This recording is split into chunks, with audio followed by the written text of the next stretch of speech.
If you were looking to boost your creativity, stimulate your senses, and add a sense of vitality to your daily life, where would you go? Who would you search for? A creative guru? An inspiring travel guide? Or a curious 5-year-old? I'm suggesting a 5-year-old. Actually, I'm recommending that you spend time with your 5-year-old self. Who was she or he? What did she love to do? And what form of thinking served her well? I'd like to share a story with you about a little girl with curly hair, chubby cheeks, and wide feet. This little girl was so full of life and intrigue, so full of curiosity and joy, that it bubbled over for all to see. She dressed up in leotards and tights, pulled out the LPs from her mother's stereo cabinet, carefully lowered the needle, and danced. Whirling and twirling across the living room floor she went. She danced the Sugar Plum Fairy, Celeste the Mouse, and Shirley Temple. She danced for all to see. The same little girl fiercely rode her bike down the street to the bank of the river where there were majestic rocks. This scenery provided space for exploration and invited the imagination to run wild. Surely some grand ships, the likes of the Nina, the Pinta, and the Santa Maria, would be on the horizon in a matter of minutes. And after the annual trip to the Ringling Brothers Barnum and Bailey Circus, this little girl came home excited about becoming a daring tightrope walker. She promptly found a piece of rope, tied it between 2 dining room chairs, and proceeded to give it a try. And this same little girl wanted to create art with such passion that she would wander the aisles of the neighborhood drugstore and dream of buying the large box of Crayola crayons, some glue, and colored construction paper. She created her own world of fantasy wherever she went, hoping to entice others into the fun. So what kind of thinking was this little girl doing that enabled her to explore such wonders? And what did this type of thinking allow her to do?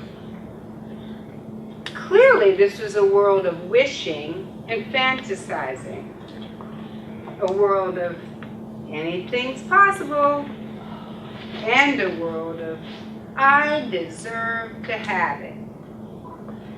In this state of mind, all of creation opens up. Our senses come alive, and we feel vibrant. We can see ourselves doing something or creating something before we even attempt it. There is no sense of maybe. It is real. In his book, The Magical Child Within You, Bruce Davis says, when we play, we have it all. When we are playing, we can strategically plan our next move because we remember what we want. We can analyze the situation without angst and activate our bodies.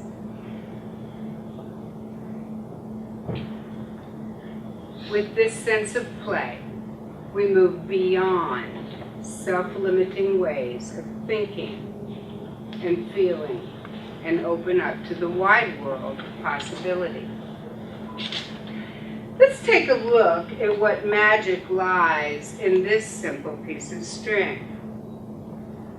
With a fantasy mind, an anything's possible mind, it's the magic of a million incarnations. For example, I can make a tightrope.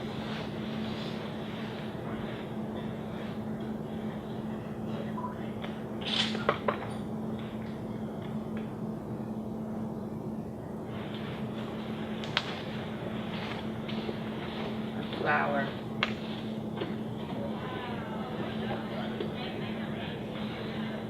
Airplane. A harness to a chariot. A minstrel.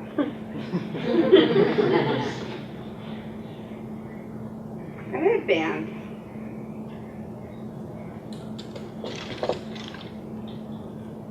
A wire whisk.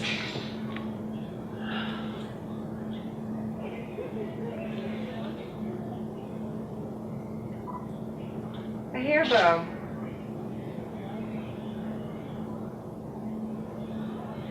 A snake. And fireworks. As a child, we were always fantasizing. Where one world ended and the other began was never quite clear. In pursuing our fantasies, we open up our hearts. We begin to feel more creative, more aware of our senses, and more vitally alive. Clearly, play is more than just fun. A little bit of play will revitalize your day. In conclusion, whatever you loved to do as a child, whatever form of thinking served you well, is worth pursuing. Because more than likely, therein lies your magic.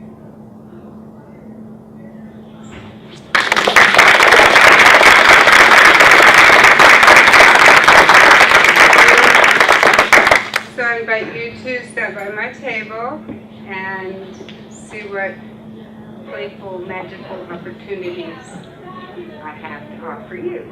Thank you.